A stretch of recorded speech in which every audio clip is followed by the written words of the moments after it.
Hello there, it's Joel here for your Sunday morning English story. I'm sorry I have not posted a video for a few weeks because I had a break, but here I am, I'm back. And today I'm going to try to only speak English, no French in this video. So I will speak slowly and clearly to you. So if you like these videos, don't forget to like and subscribe underneath the video. And also don't forget that in the description of the video underneath, I put the text and also some exercises or games for you to revise, okay? So today I'm going to tell you a very strange story. It is a very strange story because I invented it with my story dice. What are story dice, do you know? Dice is the plural of die. Not a die like, but this is a die, look, a die. Something you can throw, and this is 2 dice. So this story, I rolled the dice and invented the story with the pictures on the dice. So the first picture was this, a fish. After that, we had a fountain. After that, what is that? A walking stick for an old person. Okay. A sheep. The moon. A tortoise or turtle. Tortoise is on land and turtle is in the water. A happy face. A tree. And a house. Okay, so listen carefully. I will tell you this very strange story. Let's go. Once upon a time, many years ago, there was a goldfish called Vlad who lived in a fountain on a square in Moscow. He was the only fish in this fountain, and he had no idea how he had ended up there. One chilly morning in March, an old tramp with a crooked walking stick shuffled up to the fountain and sat down on the little stone wall surrounding it. He started mumbling to himself, as old tramps tend to do. The goldfish swam hastily up to the surface of the icy water to listen. He was a rather lonely fish and loved to hear people talking. The old man was muttering something about a sheep called Dolly. "Oh, Dolly, Dolly, you silly old sheep. You'd better stop haunting me at night. Because of you, I'm having a real hard time getting any sleep." It was around 10 o'clock in the morning, but the moon was shining brightly in the sky. Suddenly, Vlad the fish, who was listening to the old man while staring dreamily at the moon, noticed something like a little speck in the sky, getting bigger and bigger. "I wonder what that is," he thought. He was quite puzzled because the thing seemed to be coming right towards him. Bigger, bigger, bigger. Then it fell into the fountain with a mighty splash, and the old man was completely soaked. Vlad the fish, in shock, waited for the bubbles in the water created by the splash to disappear. He couldn't believe his eyes.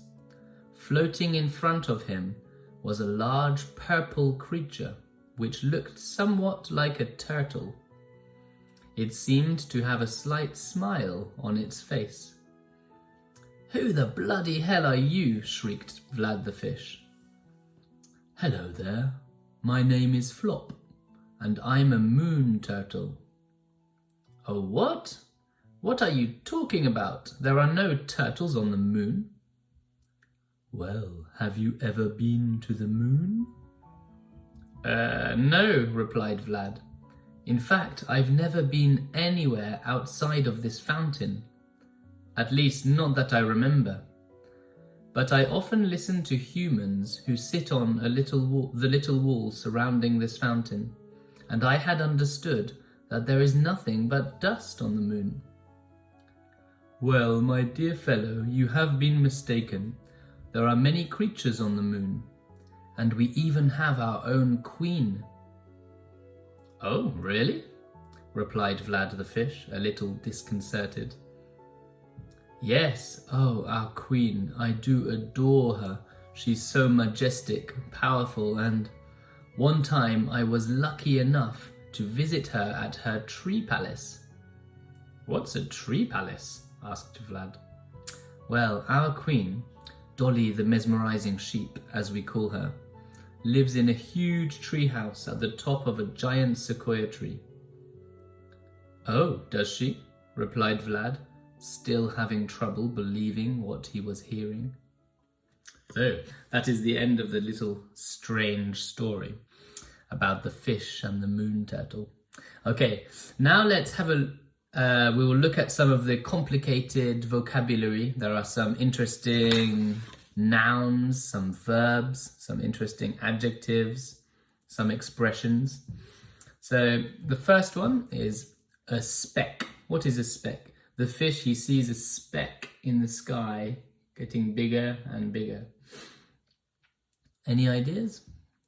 In fact, a speck is just something very small. So for example, here's my telephone. Maybe I can see a little speck of dust on the telephone. I wipe it off. Okay. And another noun is a splash. A splash is what happens when something falls in the water and it goes splash and the water goes everywhere. That is a splash. Okay. There is a phrasal verb, an interesting phrasal verb. It is the phrasal verb to end up. So in the text, what was it? If I can find it. The fish had no idea how he had ended up there. So end up is complicated to explain, but I found it in the dictionary, so I will tell you the definition. It is to reach or come to a place, condition or situation that was not planned or expected. So some examples: the book ended up in the bin or in the trash. Another one: he didn't want to end up like his father. He didn't want to become like his father in the end. Another one: she ended up a rich woman. So it was not expected, but in the end, she became rich, and she wasn't rich before. And another one: he ended up in a nursing home. So he finished in an old people's home, in a nursing home. So, to end up, phrasal verb. Okay, now let's have a look at some other verbs in the text. There is the verb to shuffle. Shuffle. Have you heard this one before? In fact, shuffle is sort of like to walk, but your feet are always touching the floor like this, because maybe you are very old and you cannot lift your feet off the floor, so you walk like this.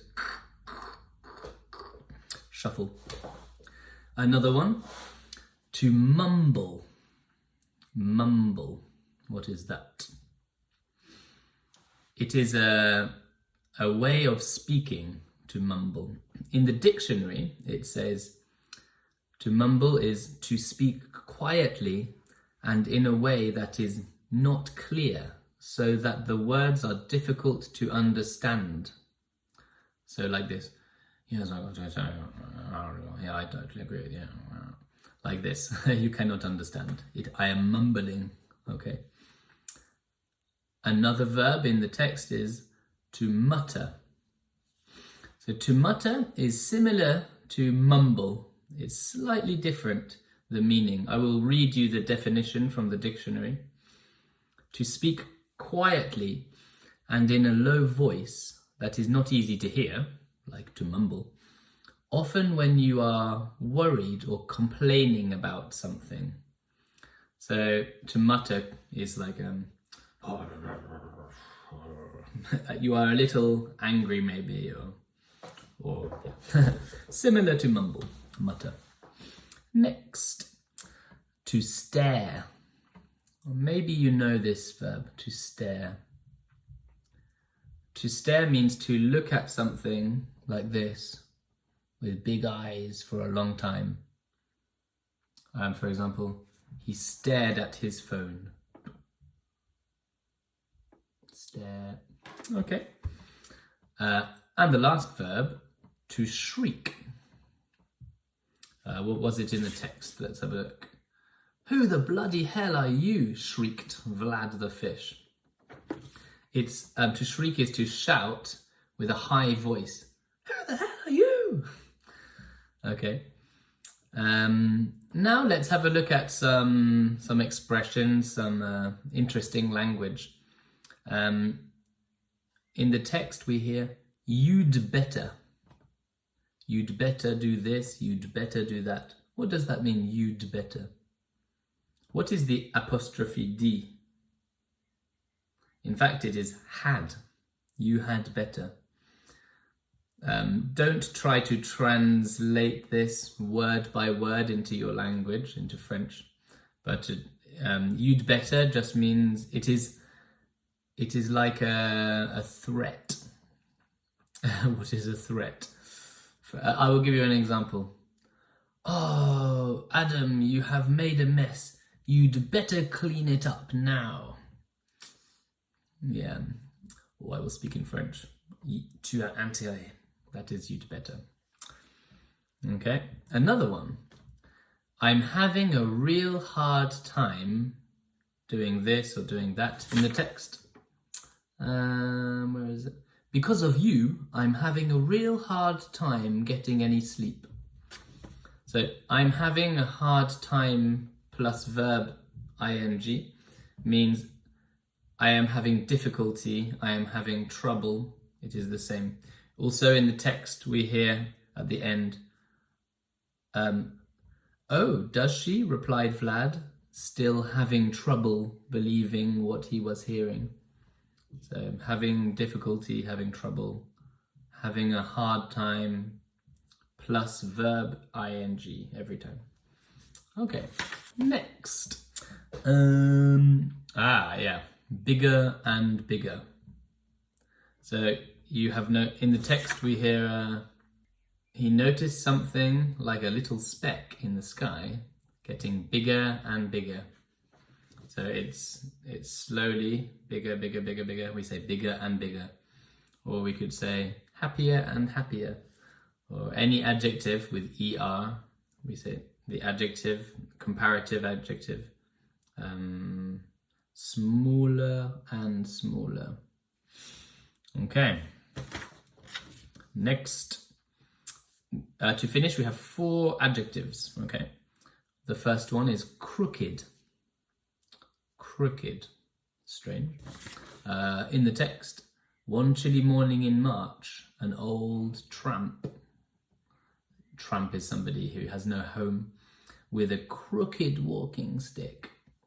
So in fact, crooked is something that is not straight. So here the walking stick is slightly, it's not straight, it's slightly wavy or wonky. Crooked. Okay. For example, somebody who has their nose broken, we can say the nose is crooked. Okay. Another adjective, puzzled. Puzzled, like a puzzle, with the little puzzle pieces. Puzzled means you are having difficulty understanding something. Oh, I'm puzzled, I don't understand. Okay. Another adjective, soaked. soaked, soaked, soaked. Difficult to say. Soaked. What does that mean? Yeah, soaked is just very, very wet. So if somebody takes a bucket of water and puts it over your head, you are completely soaked. Okay, and the last one is disconcerted. Disconcerted is worried by something or uncertain about something. In the text it was, "Oh, really?" replied Vlad, a little disconcerted. He doesn't understand, he thinks it's strange. Okay, well, we'll stop there today. It was very nice telling you this strange story. And so, as I said before, don't forget to look down in the description. There are some exercises for you to do. And also, don't forget to like and subscribe if you like these videos. And I'll see you next week. Bye-bye.